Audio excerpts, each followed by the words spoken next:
And well, same thing I explained to them. We are going to start with Jill. Then we have Sarah talking, and then we have networking. So you can ask me for a card, and then you'll have a beer or whatever you want to have for them. And then we are going to chat and have name tags and get to know each other and talk about FinOps. That is the good thing. So then we're going to start with Jill. So, yeah, sure. Thank you. Okay, hi everyone. My name is Jill. I am a cloud engineer and FinOps practitioner. And I would like you to imagine the following situation. So you arrive at work tomorrow morning, and your top FinOps engineer, maybe even your only FinOps engineer, is out sick. And they're going to be out sick for 4 weeks. What happens in this situation? What happens to your FinOps practice in this situation? What happens to all of your optimization opportunities? Do they still get implemented in their absence? Or does everything get put on hold until they come back? Because if they're gone, then who's going to send the Slack message to the engineering team telling them, hey, could you please shut down this oversized testing database that you're not using? And when they do come back, how much money has been wasted? Is it $1,000, $2,000, $10,000? If this situation sounds like it could happen in your company, then you need to stop doing FinOps manually, and you need to build a FinOps system. So what do I mean by that? Let's imagine 2 companies. The first company has a very talented, very motivated FinOps team. And every month, they pull the report, they identify the top opportunities, and they send messages to engineering. But engineering is busy. They have other priorities. So a couple of weeks go by and they send a follow-up. And some of these recommendations get implemented and some of them don't. And this happens again the next month and the next month and the next month. The second company, in addition to having a talented FinOps team, has a well-implemented FinOps system. And this system is partly automated, it's partly process-driven, and it optimizes costs continuously. So things like repetitive cost cleanup happens automatically, and they can focus on higher value work. So while the company with a system is making more and more savings, the company without a system is still working through their backlog of tasks. And every single dollar that is saved in the cloud can be put back into the business. So, and every business that invests in itself will pull ahead from its competitors because they can move faster and they're more flexible. This is why I think that how you manage your cloud costs is not a technical decision, it's a strategic decision. And so thinking about where FinOps is today, FinOps has matured a lot in the last years. We have much better tools, we have higher awareness, and we have much better visibility. In fact, one of the main focuses of FinOps in the past years has been on visibility. But having good visibility these days isn't enough anymore. It doesn't differentiate you from your competitors anymore. What does differentiate you from your competitors is what you do with that visibility. if you can act on that with consistency, then that gives you an advantage over your competitors. Now, hang on, sorry, 1 second. Just need to drink some water.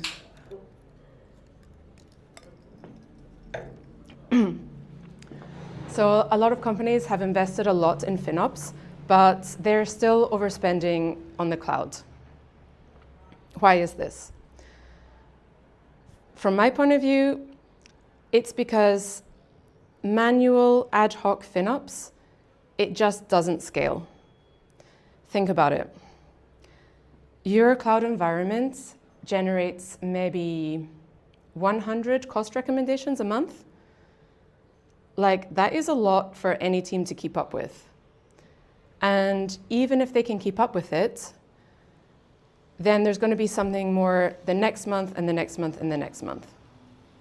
Even if you have the best FinOps team in the world working manually, they're still working reactively.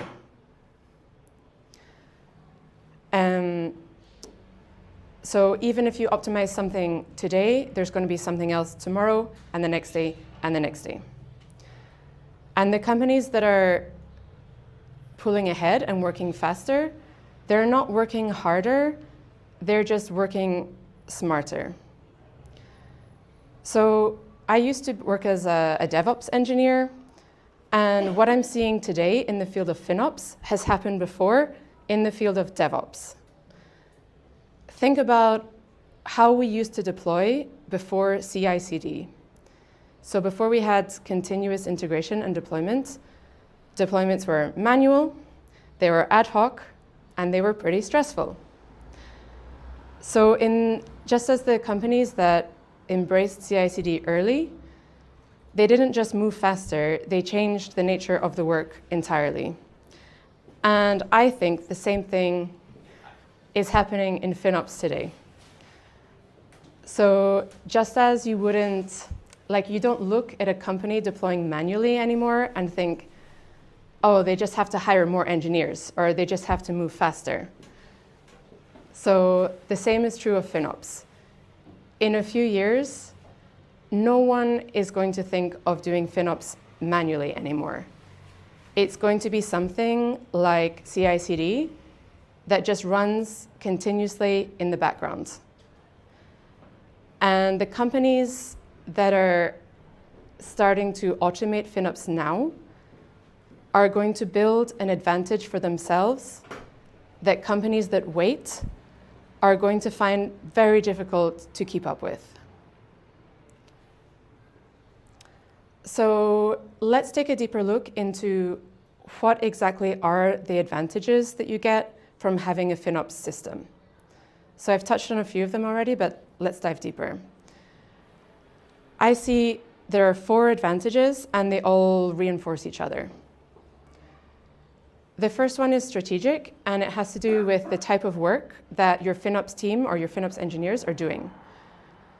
If you have all of the cleanup, repetitive tasks automated, then they can be there, and they can be there when systems are actually getting designed, and they can advise on how to build cost-efficient architectures that don't create that much waste in the first place.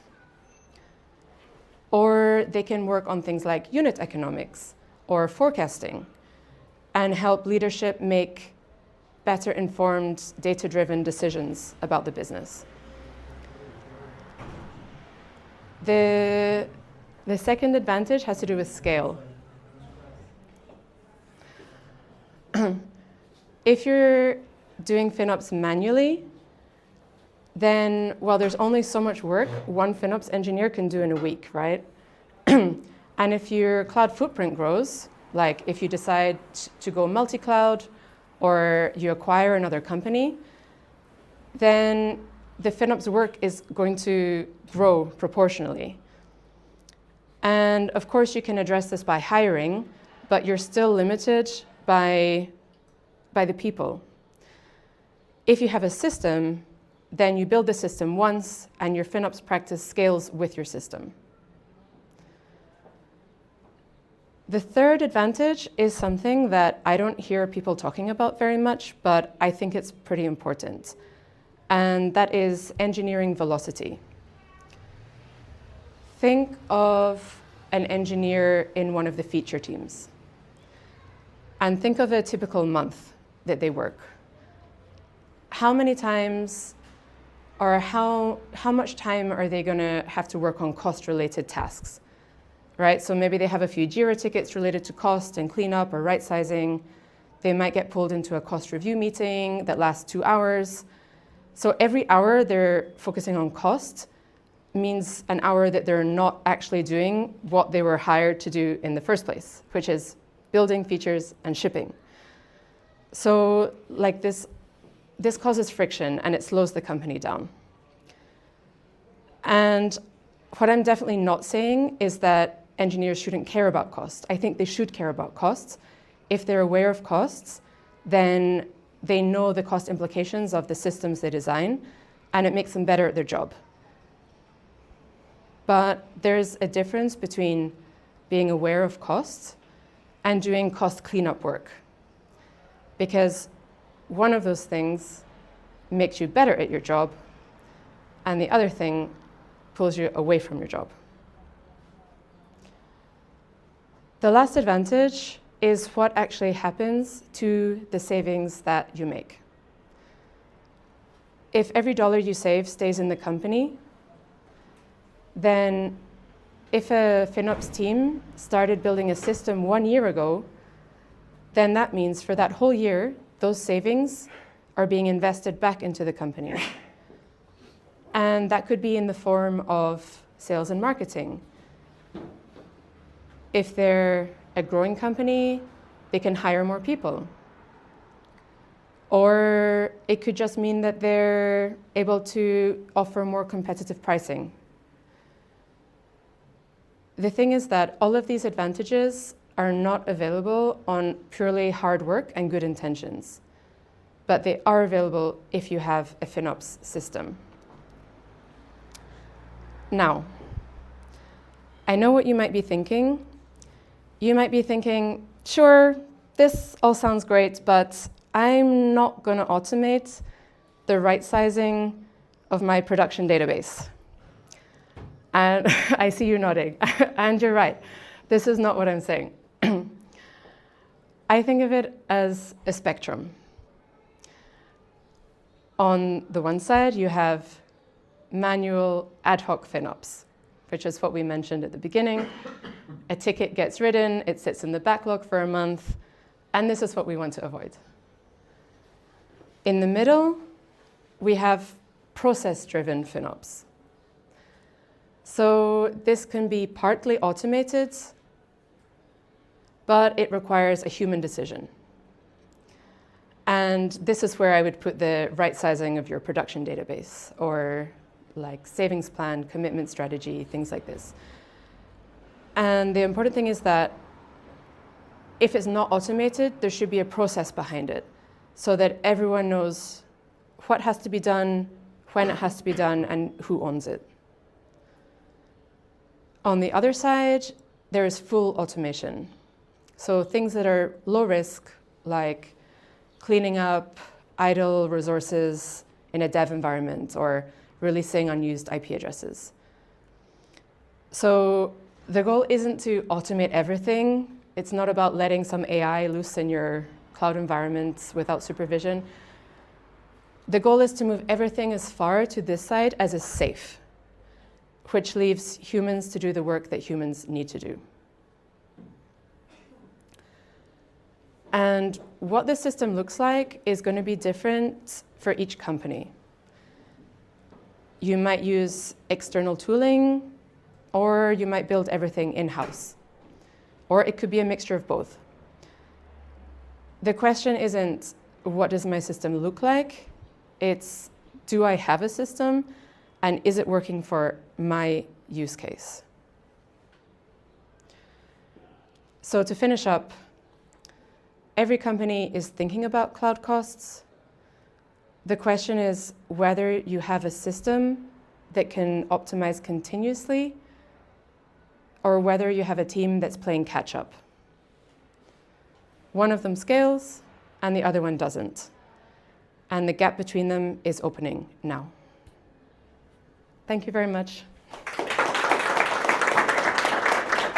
Hello everyone, thanks for joining us this evening. Wanted to start with one question. Has anyone heard of Archera before?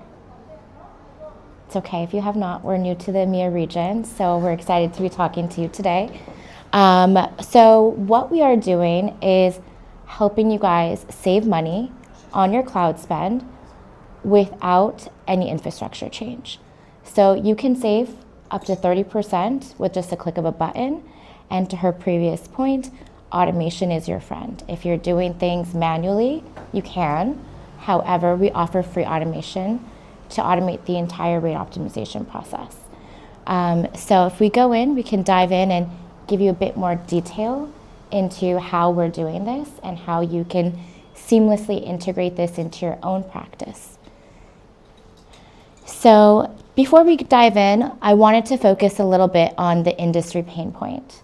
So the reality of FinOps today is, according to Flexera's State of the Cloud in 2024, about 32% of the cloud has waste.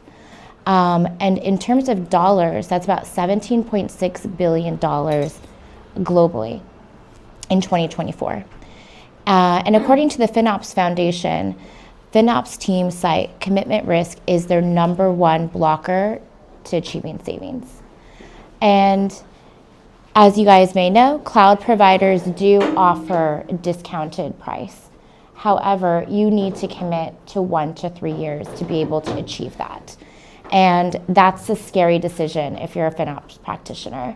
A little background on myself, I used to be a FinOps practitioner as well. I managed a $80 million cloud budget, and I was getting pressured, why aren't you committing any dollars? And as you guys know, it's scary because if you're the person that clicked that button to make that purchase, and then in 6 months a new project or a fancy new hardware comes available and the teams need to be able to make that change, well, you are the one that made that wrong decision, right? Even though everything looked safe to do. So with Archera, we are trying to alleviate that commitment trap. And so what we are offering is a 30-day commitment. So we are partnered with AWS, Azure, and GCP. So if you're leveraging any of these clouds, you can take advantage of a 30-day commitment. And it transacts fully through the cloud provider. We are partners with them. Everything is seamless through your cost and usage report. There are no agents that need to be installed upon install. It's simply just a read-only cost and usage report, and we can surface immediate savings opportunities.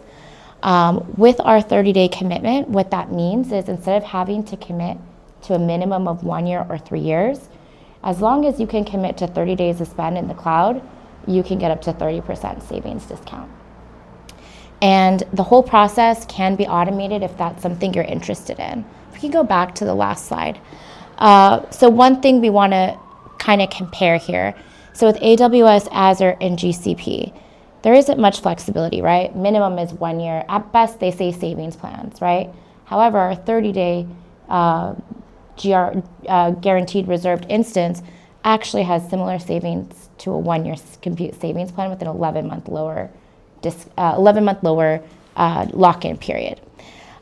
With AWS, Azure, and GCP, you cannot modify or cancel. You're locked in. With Archera, you have protection. You can click a button, give it back after the minimum 30-day hold. Or if you turn in automation will identify you've gone underutilized, and it'll actually immediately take that off your books or rebate you back for anything that's underutilized. Another thing is savings versus on-demand is usually about 35% with the traditional RIs, like on a 1 year. With our 1 year RIs, you can actually get deeper savings. We offer about 9 to 10% higher. And we can get into that in more detail if you guys want to know how we do that. And you're no longer the risk owner. Archera becomes the risk owner. And that's probably the thing that is most important to you guys. If someone comes and says they need to make a change, it's no problem. You can go ahead, click a button, give it back to Archera, and make whatever changes you need. If we go to the next slide. And so one thing to note is Archera is not touching infrastructure. Our founders came from AWS and believe that you should not have to change infrastructure or have a downtime to be able to achieve savings. And so we are only helping you guys change the rate you pay hourly to the cloud providers. So things that we are not, we don't modify instances, we don't require agent installs, we don't require deployment pipelines or need DevOps involvement. However, they can be involved if you want. But yeah, we never touch your infrastructure. And so all you need to do is step one, plug in your cur file, read-only access. Step two, within 24 hours, your recommendations become available. We have a team of FinOps practitioners that can meet with you if you'd like, or you can just decide you want to self-service, go in the app, click a button if you see what you like, and you can build all kinds of plans. You can do a 30-day, a 1-year, a 3-year. You can get very diverse and say, all right, maybe production gets a 1-year, but maybe test dev gets a 30-day. Maybe you have a short-term GPU project, right? That's not going to be running full-time. You can get that on a 30-day commitment with our views and get very prescriptive there. And you'll start saving money instantly within 24 hours.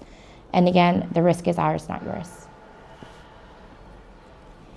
So taking a look at the savings breakdown here, so you can see with the Archera 1-year GRI, you actually can get about a 45% savings rate. With the AWS 1 years, it's about 35%. With the Archera 30-day GRI, you can get a 30% savings rate. And with a 1-year savings plan, you can get a 25% savings rate. So what you can see here is that an Archera 30-day GRI can actually save you more than a 1-year commitment with an 11-month lower commitment. And it's great for migrations, companies with high seasonality, and just those short-term projects, for example, or being able to commit faster. So those days of having to right size first and then lock into a commitment doesn't have to be your reality anymore. You can say, all right, while we go and take the time to right size, we'll action some 30-day commitments where it's eligible, and then the automation will identify I've started right sizing, and it'll give back what's not being used and repurchase for me what I could be using to achieve greater and deeper savings. Next. So next up is, we are a free SaaS platform. So if you're curious about what you could save and how you could automate the whole process if you'd like, you can scan the QR code here. But yeah, we offer free savings analysis, free FinOps coaching, and no infrastructure changes. So yeah, would love to hear and talk to you. Any questions I can answer?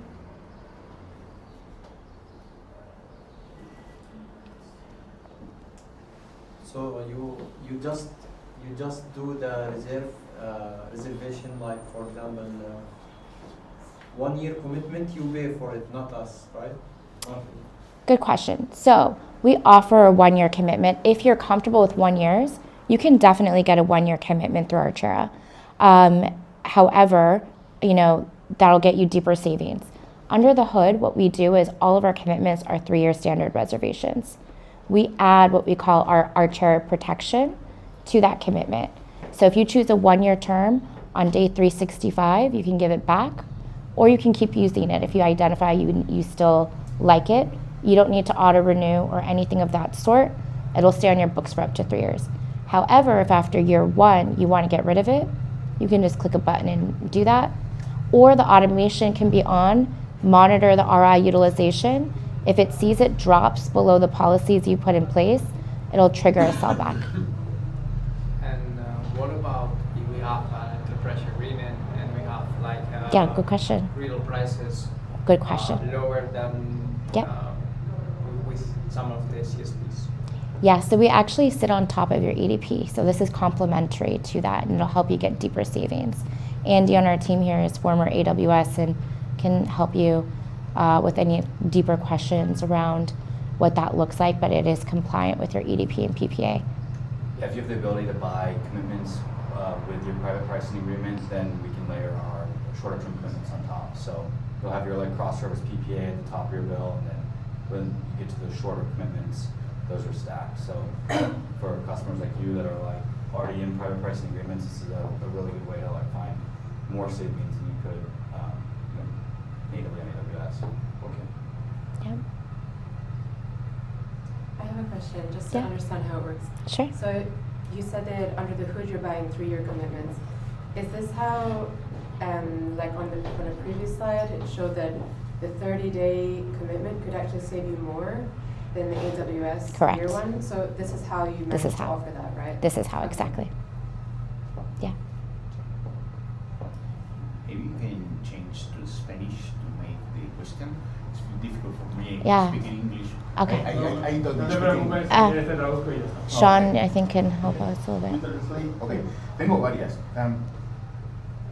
¿Cómo gestionáis los cambios constantes que hay de precios, de recursos, de servicios, de tamaños?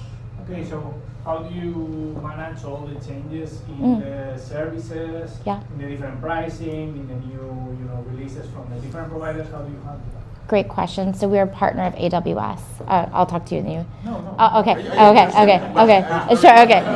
Sorry. So we're a partner of AWS. So for example, at reInvent last year, they released database services as a reservable service. So anything that is allowed to be reservable with the cloud providers, we can actually support as well. So if you are allowed to get a commitment with the cloud providers, we can insure it and take that risk off for you. Yeah. Mhm. ¿Más?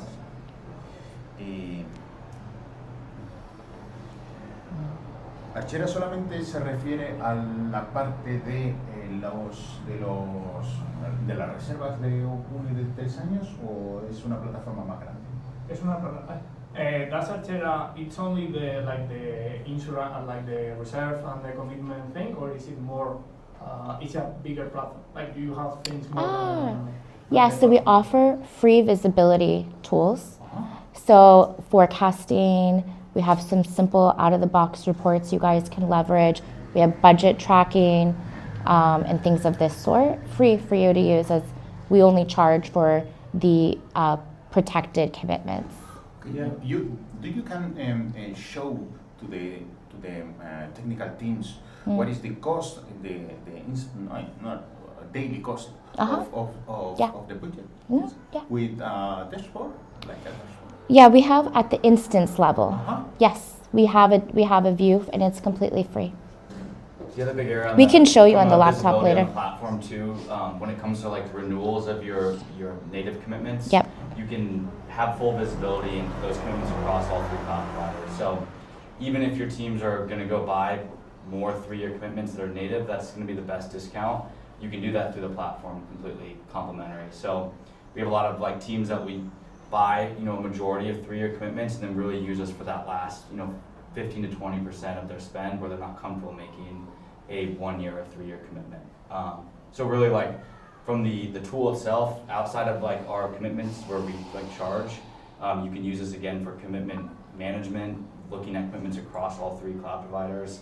We really use this as like the one-stop shop to manage your commitments across all the hyperscalers. But not only commitments, I believe that he was talking about reaching out the budget. If the budget is going near the budget that each team has, You daily can by track. daily or month by month?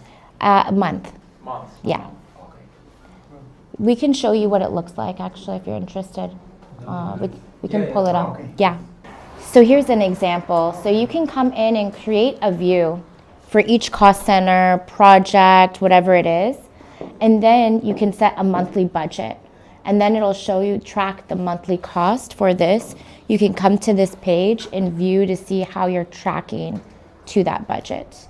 And then you can take that view and you can actually go to the commitment planner. If you see you're tracking maybe to be above budget, you can apply that view and action some savings to help reduce that potential of going over budget. So Wi-Fi is not loading, but Wi-Fi you can see the problems, segments yeah. there, so you can separate again by your account ID. So let's say you have certain line of business owners that have their own sub-account or their account. You can filter in there, and then what this will show is our 30-day and 1-year commitments. And so that's ultimately like the ways that you can kind of slice and dice within your cloud environments, then also get recommendations. You can see it loaded there, but again, on like the 30-day commitments, 1-year commitments, we'll show where we can identify those shorter term commitments. And then again, we can segment by resource, by account ID. We have a lot of ways that you can set up different attribution for your teams. And also we can upload our own tags for that. Own tax? Okay, so you can do, so you want to upload additional costs. Is that what you want to do? No, No, I think that's I was talking about tagging. Yes, we pick it up. If it's tagged to your cost and the cost allocation tags, yes, it'll pick up. You can use your tags or any native dimensions to create these views. So if you have cost center tags, project tags, anything like this, it's all available for you to create. What is the highest amount you save, guys, for a client? I think VMware would From be like a our dollar biggest. amount or from like percentage amount? I mean, like if you're at, we see customers that are sometimes like 0% rate optimized, and so those heavy compute customers can save 20 to 30% off those workloads that are keeping on demand. As far as like biggest size, I might pass it to you. Like, I think VMware is probably big. If we're talking about annual savings, like over $1 million a year, yeah. Yeah, and we had one a major compute customer that was saving $100,000 a month by moving to 30-day commits for their GPU workloads.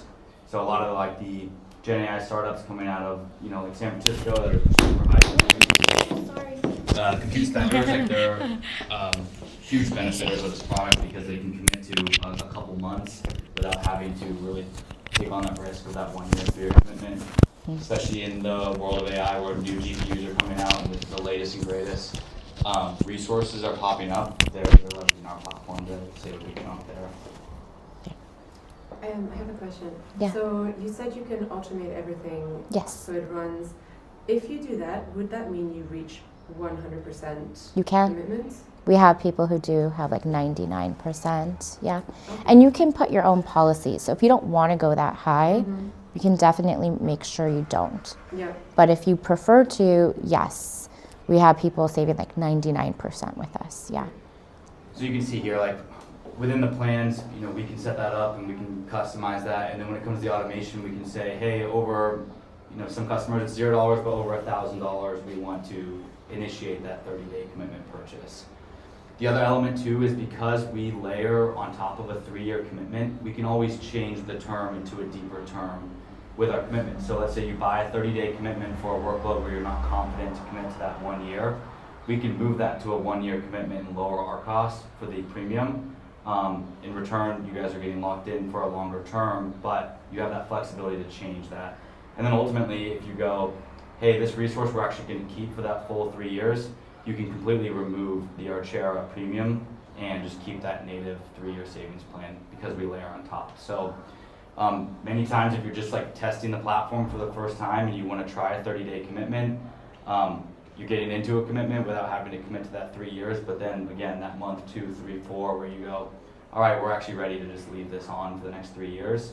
You can remove the cost for us and then continue to just have that native savings plan.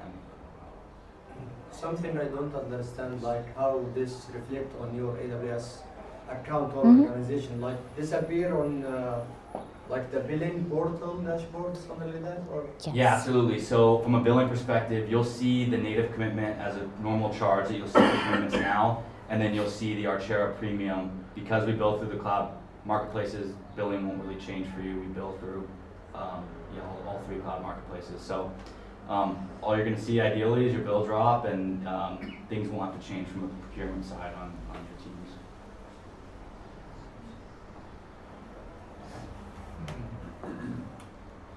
I need to see that in action. Yeah. We'd love to show you. What about the cost of Archera? Good question. So we only charge for what you're using. So if you're using any of our insured commitments, so commitments that have the risk protection, we charge you a percentage of savings as our risk fee in return. So if you're not saving anything, we don't charge you anything. So it's no risk, right? And so it varies based on the term length, the instance you're using. That savings rate that we take as our fee is anywhere from 20% to 49% of your savings. Yeah. And all of the savings you see in the platform are net savings, inclusive of the fee you pay to Archera.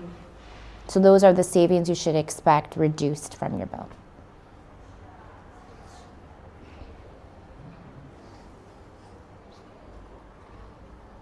And you mentioned that you are moving here, like to Europe region. Yeah. Yes, we started within the last year, and Madrid has been a market that we've found has been quite good for our business. So we're really focusing on Madrid right now.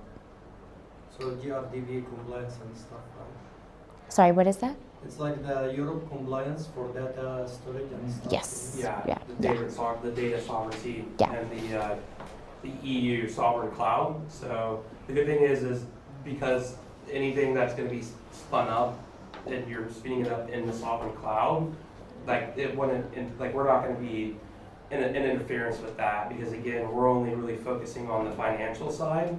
And the same thing too, like you're using a consulting partner or somebody like that, and they're building in the sovereign cloud, we're not going to have an issue with covering those resources with our insurance. Because again, like the best way to kind of think about Archera as a platform is just an insurance platform, right? You know, because you can go buy a Ferrari, Mercedes-Benz, or a Honda, and then you can go put, you know, whatever insurance policy you want on it. So the same thing applies here with that.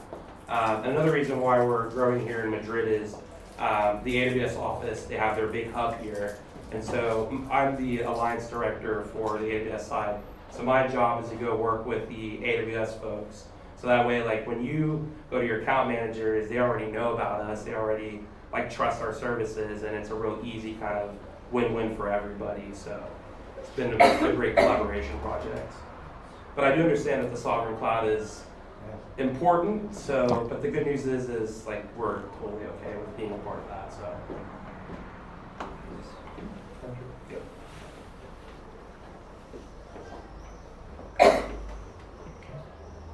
Does anyone has more questions? ¿Tienes más preguntas?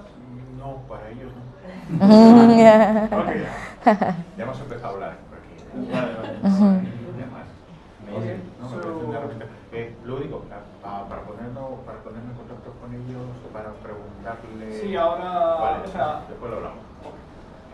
so one thing now that we finished the talk, so thanks for the Thank you. Thank you. Gracias.